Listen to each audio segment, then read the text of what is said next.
Hey, sports card collectors and investors, my collectibles friends, how is everybody doing? It is Wednesday, I believe. We're coming up on the end of the year. I really can't believe it. In a lot of ways, it's been the longest year ever, and in some ways, it's flown by. So, just been kind of an interesting time for sure. But hey, guys, before I forget this, I'm going to be on a live stream on this channel with Chris from Baseball Card Collector Investor Dealer. He has a fantastic YouTube channel. And that's going to be a little bit different than my normal live streams. I normally go on at like 9 p.m. Eastern, but because he's in Europe and he's 6 hours ahead, we're going to go on at 5 p.m.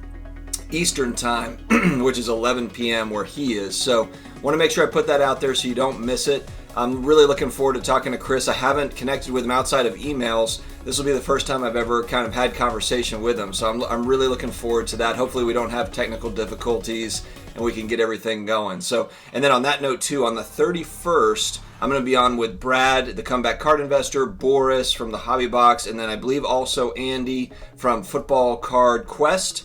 And we're going to do kind of just a Q&A, just kind of a catch-up, end-of-year type live stream. So I'm excited to have some time with some of my hobby buddies and have you all along there with us. So, guys, if you have not subscribed yet, please hit the subscribe button, the notification bell. We come out with daily content all around personal finance, collectibles, a lot of sports card talk wrapped into that because it's a passion of mine. But please do that so that you don't miss any videos that come out. All right, guys, I've got a mail day and a funny story about my mail day. So, and then at the very end, I've got a special showing of something that is unique outside of the box. So make sure you stay tuned to the end of the video for that one. But I know if you've been watching over the last couple of days, I've been asking questions of like, hey, look, I have not gotten any packages from USPS. Literally haven't gotten anything for 2 weeks. And getting really frustrated with it and just thinking like, well, you know what? It's holiday time, crazy time of the year, and with everything going on in the world, they're backed up. Fine. So I go back, I go through kind of the tracking on everything, and a lot of it is held at the post office. It's like it's here, but it's just at the post office. And some of you all said, hey, just take your driver's license in there, and say, hey, I've got packages to pick up. And so I did that yesterday because I had to ship out some other things. And unbelievably, and this is where, when we talk about, spouses and cards, they told me that my mail had been put on hold. The lady at the counter said, are you married? And I was like, yeah. She said, yeah, your wife put your mail on hold. Do you want to continue it? You want to continue, get it going again? I'm like, are you kidding me? So I had to have a long talk with my wife when I got home. And let that be a lesson to you all that might be thinking about getting married. You're kind of, maybe you're engaged. A critical question is going to be like, listen, when it's holiday time and we've got cards coming in, are you going to accidentally or purposely put the mail on hold? I think that's a very good qualifying question before getting married. Only kidding. If my wife does watch this, I'm sure I'll hear about it later, but that's okay because mistakes happen, but mistakes like this are big. I'm waiting on some cards. I was waiting. The one video I made leading up to Christmas was, the card I want for Christmas. All I want for Christmas is this one card, and it was sitting at the post office. It was just sitting at the post office minding its own business. So, guys, I'm going to try to pull the light down so I can show these a little bit better. I've finally got my mail, so I've got a mail day. All right, so the first card is the one that I was waiting on. It is the Jamal Murray White Prism. It's a beauty. Quad BGS 9.5s all the way around. And this was the story I told in the last video where I was looking for a silver prism of this card, and this one just kind of fell in my lap where it's more rare. I thought the card would be $1,000. I didn't think it was going to fall into the price point where it did. It was not an inexpensive card. It's actually the most I've ever spent on a card. It was $620. Or actually, maybe it was more like $640, $650 with everything. I believe that's where it was. So I was looking, and you guys know if you've been watching, I'm a fan of Jamal Murray kind of being a relevant star over the next few years. I don't know if he's going to be the next LeBron James. I don't need him to be, though. I don't need him to be. So I really like Jamal Murray and the Nuggets as one of those up-and-coming teams. Okay. I've also talked about I'm focusing more on 86 Fleer basketball.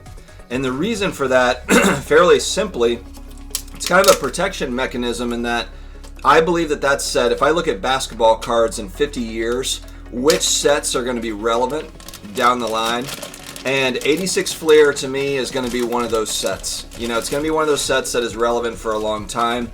And I'm looking at certain cards, and I'll show, let me just see if I can get both of them here.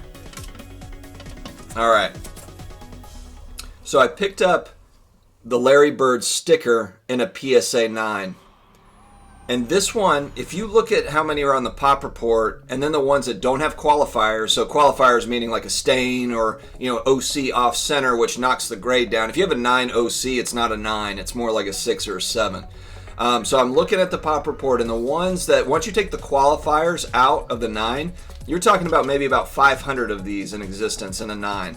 500. So, I mean, look, it's not crazy rare, but it's fairly rare for a absolute megastar and a guy, again, I think that, you know, Bird, Magic, Jordan from that time period. I know Michael Jordan is kind of on that next level, but Bird and Magic are right there too as far as importance.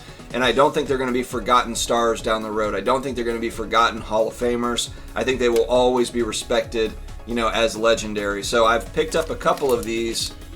This one, the marker's on the outside. No worries, that's not actually on the slab. But I picked up a couple of these, and I might look to get more. Honestly, they were about $300 each, so they're not giving these away by any stretch. But if you look at kind of the scarcity of those stickers, I mean, they only have 9. There's only 9 stickers, 9 players in the sticker set. But 86 Fleer for me, I'm going to focus in on it, especially with a lot of the money kind of moving towards the newer players, the guys that are playing, etc. I'm going to start putting some resources into 86 Fleer, which leads me to my next card, and it's a Charles Barkley rookie and a PSA 8. So the 8, again, is right around, that's kind of my sweet spot, is about $300. That's where my comfort level lies as far as price points go. So this one, good looking 8. And, you know, they're not super scarce. You know, I mean, this is a card that is widely available for the most part. But I like that price point at $300, especially with, you know, the 10s kind of going through the roof. I do think that there's going to be collectors, investors that want to get in on it, can't afford or find a 10 and don't want to pay that sort of money. A 9 is still significant money. And so the 8 is kind of where you can find, you know, something that's at a price point that is fairly affordable for the middle, kind of the middle class, for the everyday person, the average Joe, so to speak. Also picked up a Bird 8 sticker. So again, there's a lot more of these out there, but again, I just like these. It's near mint. Anything that's an 8 and above in this set, I'm taking a look at it. I might not buy it, and I'm not necessarily buying all the players in 86 Fleer. I'm not buying, you know, lots of Isaiah Thomas rookies or Chris Mullin rookies. I wouldn't mind having them, but you know, and down the line I might kind of add that as sort of a long-term PC thing. But right now I'm really zeroed in on the superstars. So, you know, it might be Larry Bird, might be Dr. J, might be Kareem. You know, it's going to be guys like that, but specifically in that 86 Fleer set. So I know I've been talking about that over the last maybe month or so, and now I finally got the cards that I had targeted. I do have one more Akeem Olajuwon rookie card in a PSA 8. I picked up the Barkley in an 8 and an Olajuwon in an 8. And ideally, I would like to have multiples of those. So we'll see. We'll see what happens, though. But that's something I wanted to share. This is one that's a little bit outside of the box, but I thought this was a good value.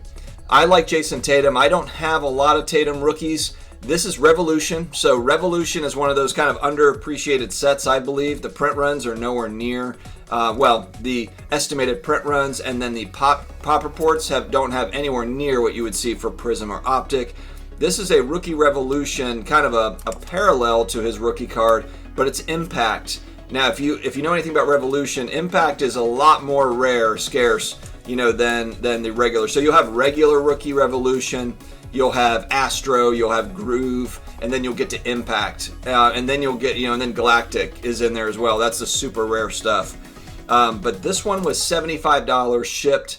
You know, it is SGC. Some people don't care for SGC, but a 9.5 SGC. I don't cross over cards, but maybe it's a crossover candidate at some point down the line. I don't know. I'll probably just keep it the way it is because I like the suit. I like the case, the black and white suit case that SGC has, their new case.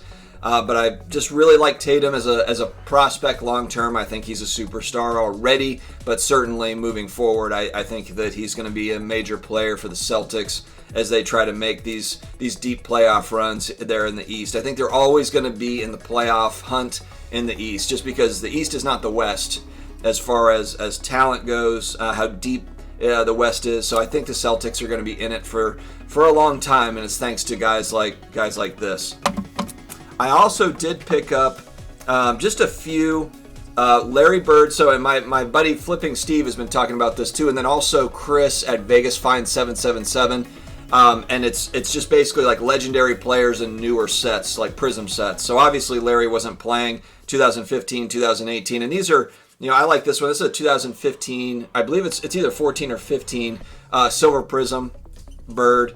This is the green Prism, and then this one I believe is a pink ice. But the whole set was like, this was like $15, $20 shipped, for all three cards. So I'm a Larry Bird fan in general. He was one of the guys as a kid when I was in the backyard playing. I was pretending like I was knocking down that game winner.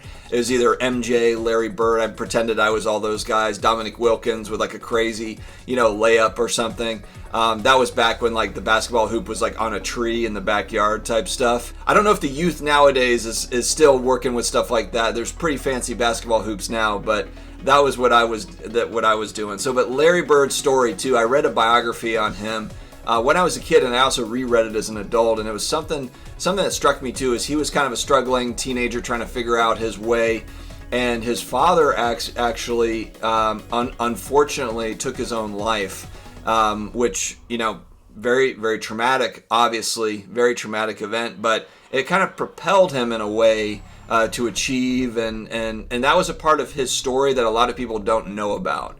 But it really added even more of a respect level for what I have for Larry Bird, and a lot of these guys do. If you look at a lot of these superstar athletes, they have trials, tribulations, and were able to kind of get above those things and succeed.